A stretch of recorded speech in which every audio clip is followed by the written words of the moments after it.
السلام علیکم ویورز، امید کرتی ہوں آپ سب خیریت سے ہوں گے۔ کہتے ہیں کچھ چیزیں صرف دیکھنے کے لیے نہیں ہوتی، کچھ چیزیں صرف بنائی نہیں جاتی بلکہ وہ بنتی ہی تمہیں دیکھنے کے لیے ہیں۔ یہ کہانی ہے ایک کیسٹ کی جو صرف فلم نہیں دکھاتی، وہ تمہیں ریکارڈ کرتی ہے، تمہاری روح کو، تمہاری موت کو۔ ایمی ایک یونیورسٹی کی طالبہ جو پرانی ہارر فلموں کی دیوانی تھی، ایک دن ہالو کریک کے کونے میں ایک پرانی دکان پر پہنچی جہاں وقت رکا ہوا لگتا تھا اور چیزیں وقت سے باہر تھیں۔ ایمی جوش سے کہتی ہے، یہ دیکھو VHS ٹیپس، کاش میرے پاس VCR ہوتا، میں سب دیکھتی۔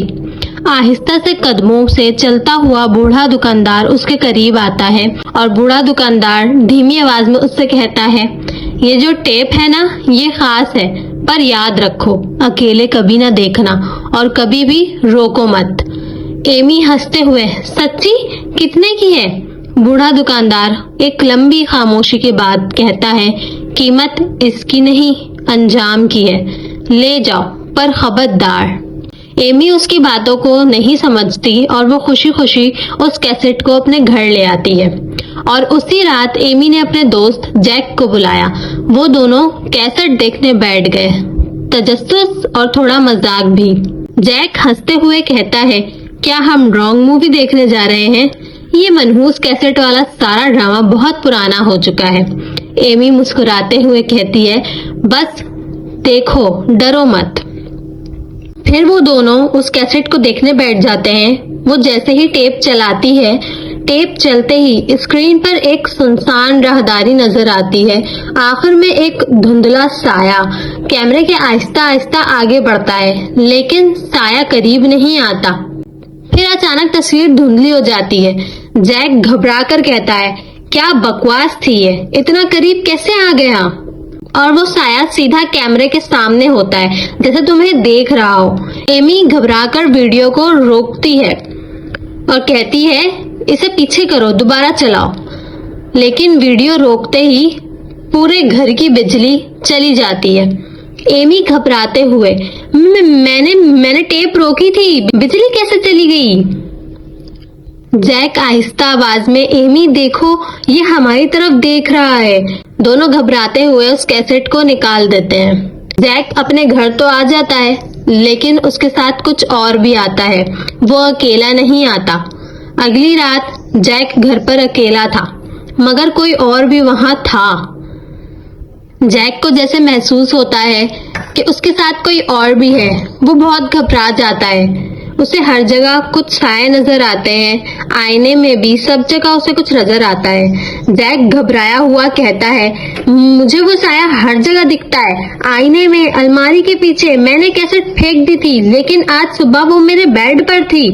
جیک بہت گھبرا جاتا ہے اور ڈری آواز میں کہتا ہے کہ اچانک ہی کھڑکی پر دستک ہوتی ہے، لیکن جیک تو 12ویں منزل پر رہتا تھا۔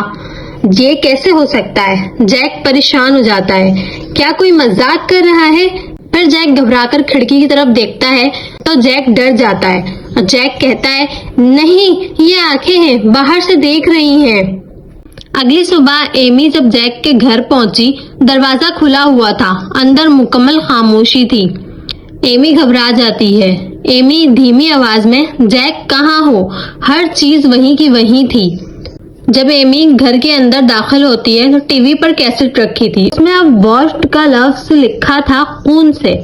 ایمی چلاتے ہوئے، یہ کیسے؟ میں نے تو یہ پھینک دی تھی۔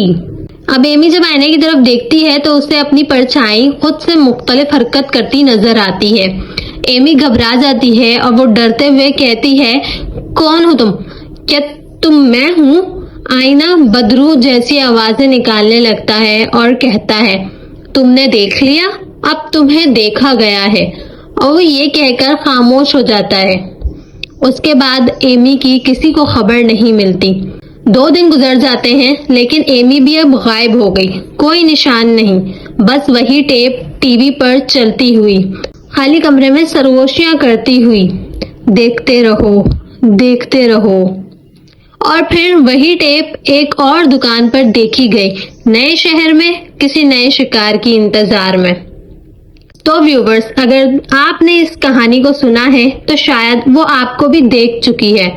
اگر کبھی وہ کیسٹ آپ کو ملے تو یاد رکھنا، چلانا مت، روکنا مت اور تنہا مت دیکھنا، کیونکہ جیسے ہی وہ چلے گی وہ آپ کی روح ریکارڈ کرنا شروع کر دے گی۔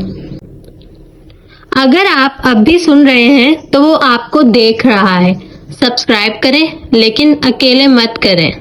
چلتی ہوں میں، ملتے ہیں کسی اور کہانی کے ساتھ۔ تب تک کے لیے اپنا خیال رکھیے گا۔ اللہ حافظ۔